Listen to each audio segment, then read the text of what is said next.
Hi, I'm Kamali, taking you through some of the things people are talking about and some of the stuff they're sharing around the world on NewsFeed today. A man eats some of the food he was delivering and he sets off a social media storm in India. Look what you made me do. Taylor Swift wants to see your face. But why though? We tell you about the madman theory of Richard Nixon and ask whether Donald Trump is using it too or not. And every day, New Yorkers and New Jerseyans have to pass through these gates to get into the city of New York, and they are forced to stare at this OCD nightmare. And we try and explain what this guy's problem is.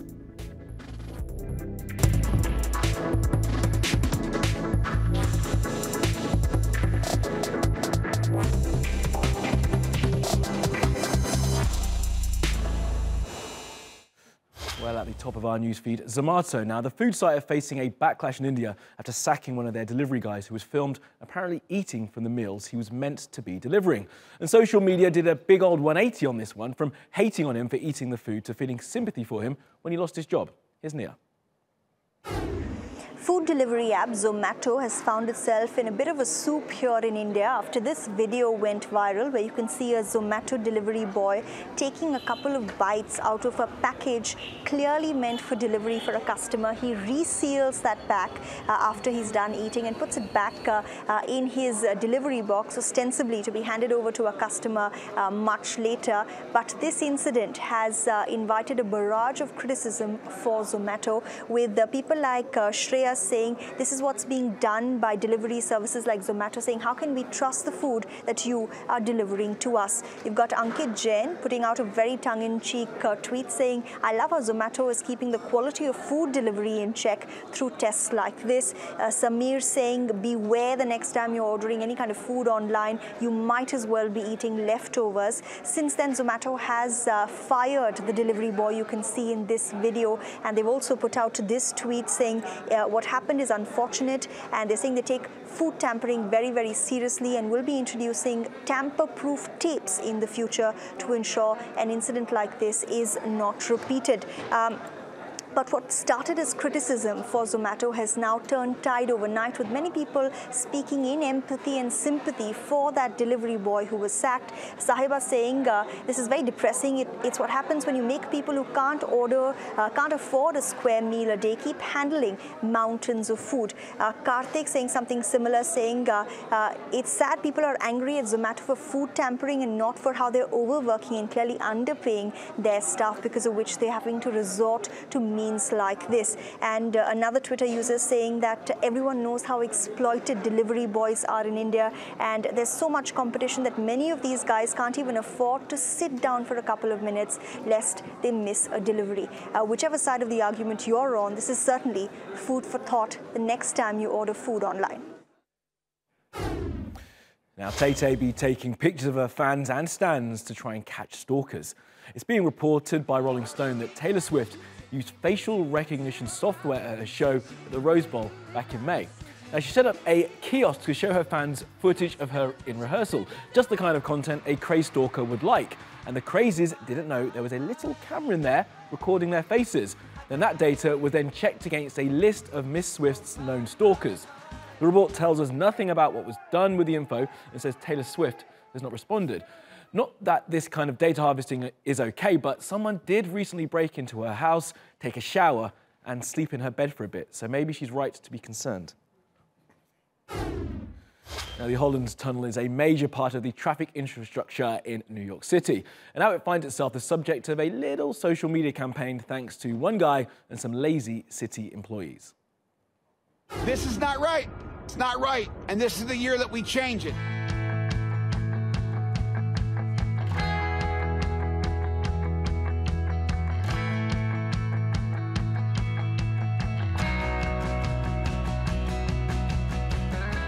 And every day, New Yorkers and New Jerseyans have to pass through these gates to get into the city of New York. And they are forced to stare at this OCD nightmare of this Christmas tree that's over the letter N that should be moved over one spot to the letter A, where it would fit perfectly.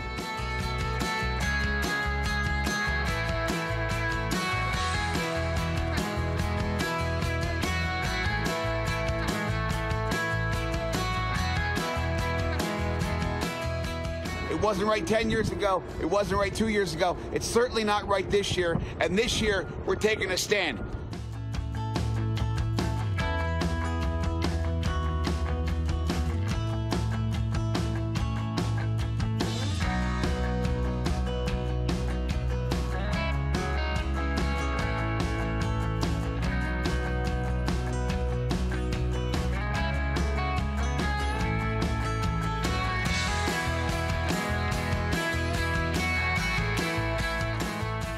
Going in front of the board of the Port Authority on Tuesday.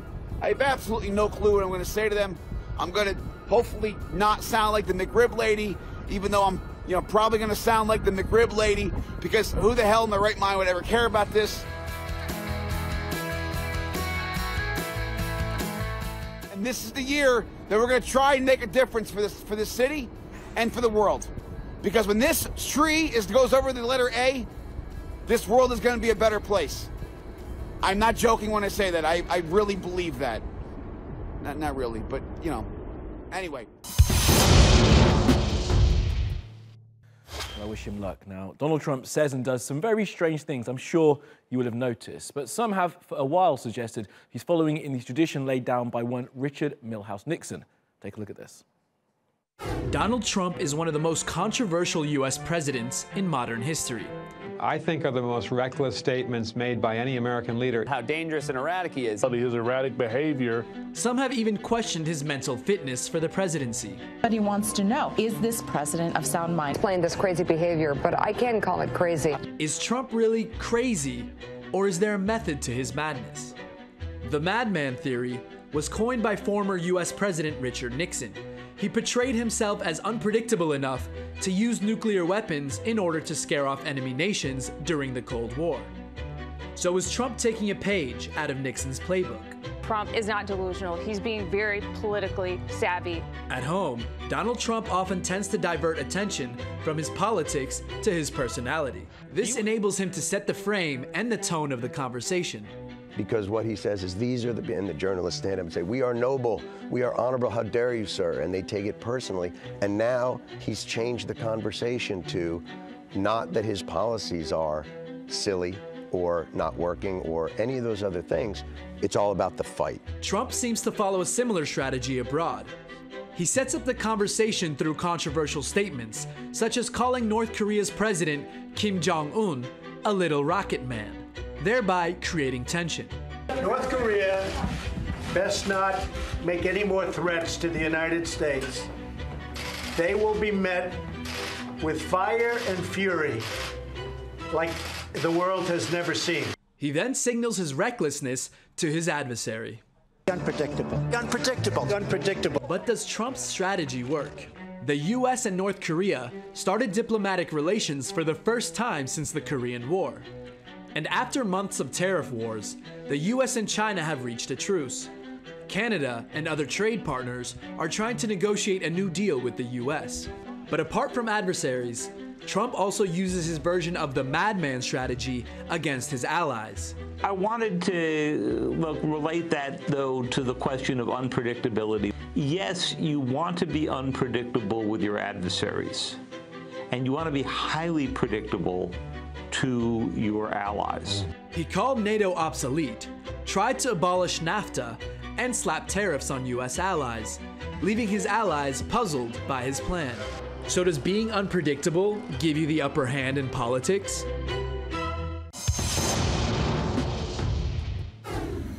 Now, there are no unknown Middle Easterners, no terrorists, just poor people desperate for a chance at a better life. And the US government wants nothing to do with them, so they're in camps on the Mexican border.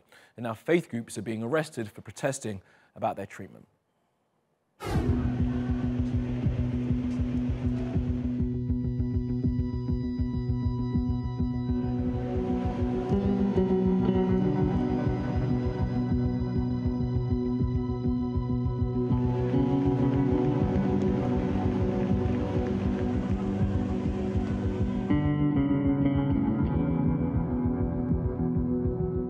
Well, that was the idea, that we would meet at the wall and have a moment of prayer.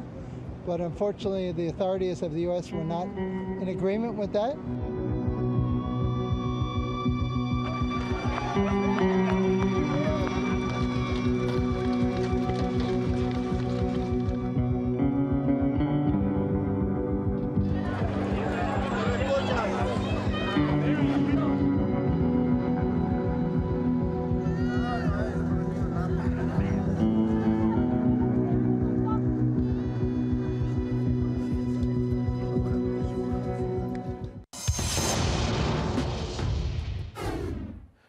around the world now for some other stories you need to know this Thursday. An interesting story coming out of Japan. A university there had to apologize after it was found to be making it deliberately harder for women to gain entry to their courses. Apparently, the professors rightly identified that women are far better students, more mature, and get better scores. So they made their interviews far more difficult. The Juntendo University said women had a natural advantage and that male students needed to be rescued. Well, they are right about the first part at least. Jack Dorsey continues to be dragged on his own platform after his insensitive tweets giving props to Myanmar while failing to mention the country's treatment of the Rohingya. He tweeted a sorry, not sorry, saying he is aware of the human rights issues and doesn't view his visit as an endorsement. He said he could have acknowledged that he doesn't know enough and needs to learn more. Now this is Lily, and Sesame Street says she's the first character who is homeless. The writers say she will help children understand issues around poverty. Now those of you who are paying attention will be thinking, hey, what about that green dude who lived in a trash can? Wasn't he homeless? Well no, apparently Oscar is a species called grouch and they live in trash. So now you know. Look at this. This is a cellular phone that I just got. Spain wants to drastically increase its minimum wage. The socialist government say they'll bump it up by 22% next year. The increase was agreed jointly with an anti-austerity party as a bid to try and get support for the minority government ahead of the 2019 budget.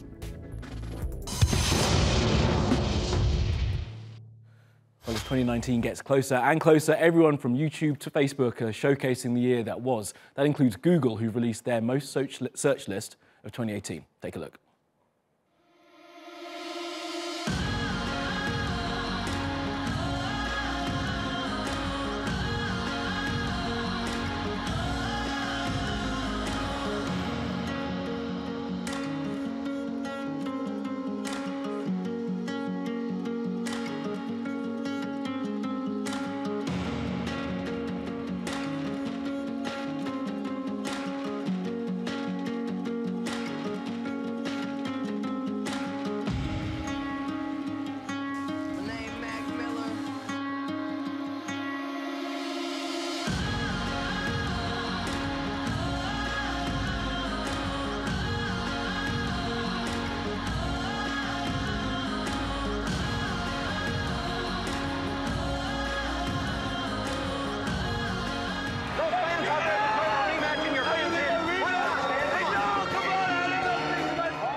And maybe it's never gonna change.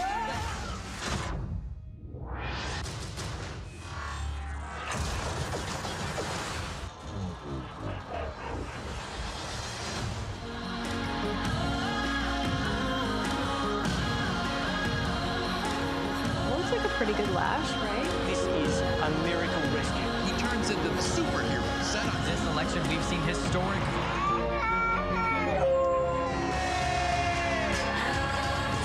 Dance in the outfield.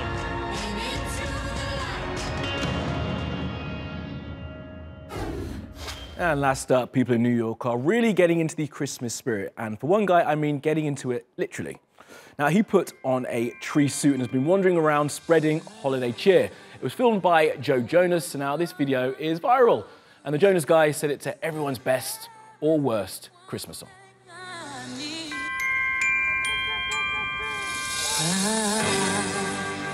Don't want a lot for Christmas. There is just one thing Well, that's your lot from the NewsFeed team. Reach out to me with your questions, comments, complaints and suggestions. I'm at Kamali Melbourne. You'll find us 24/7 on Twitter, YouTube and Facebook. Follow, subscribe and add. See you again tomorrow.